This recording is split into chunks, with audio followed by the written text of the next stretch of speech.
All right, here's our NFL reporter, Farhan Lalji, who is at that Seahawks loss to the Giants. And, you know, Farhan, following his outstanding performance last week in that loss to Detroit, a lot of people were saying that Geno Smith belongs in the MVP conversation. So what happened today against the Giants defense that hasn't performed at near the level the Lions have?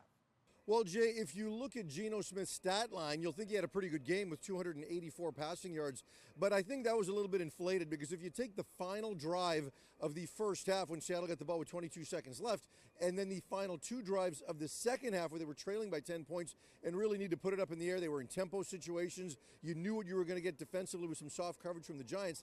If you take those drives out of this game, Geno Smith had 90 yards passing. And one of the reasons for that was a complete lack of balance. Now, when you look at last week's game against Detroit, Seattle fell behind early by multiple touchdowns, and it really put some pressure on them offensively to try to get back into it in a hurry, try to get chunk yardage and big plays, play after play after play. So they leaned on Geno Smith. He did a reasonable good job. But in this game, it was a one-score game virtually throughout until that late-game situation. So Seattle should have and could have run the ball more because that's not what you want to do with Geno Smith game in and game out.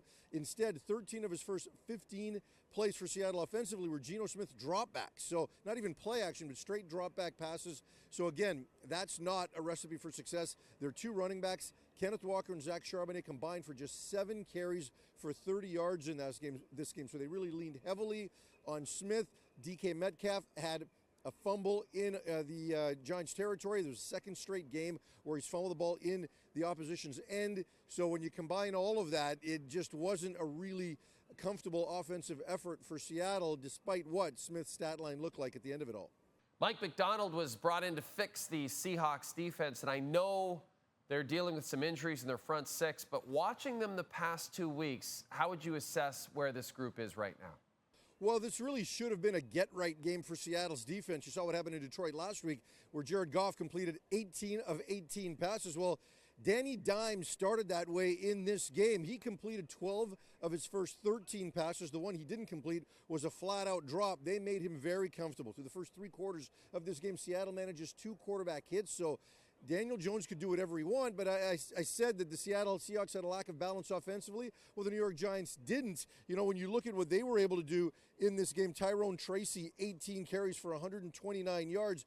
This is a team that didn't have their most important offensive weapon in Malik Neighbors, the sensational rookie receiver. He didn't play in this game. So they really wanted to have a much more balanced attack. Darius Slayton took his spot in the offense, and he wound up having a very big game, 8 receptions for 122 yards. They really picked on Trey Brown, and then Seattle had a few defensive reinforcements in this game. Uchenna Nwosu played his first game of the year. He's a very important player on that defense, but he didn't last. He left the game midway through the second quarter. They also got Jerome Baker back. He was good for them, but then Tariq Woolen also left this game in the second half of the secondary. So again, Brown and Pritchett really did get picked on throughout this game. So it was not a good effort defensively. They made life very easy on Daniel Jones, but when you look at what New York did, they also made sure they had some balance and made it difficult for Seattle to just zero in on one thing. So everything the Giants did to get their offense going against a struggling and banged up Seattle defense, Seattle wasn't able to reciprocate on the other side. Seahawks host the 49ers, who are having their own issues on Thursday night in a huge divisional rivalry game.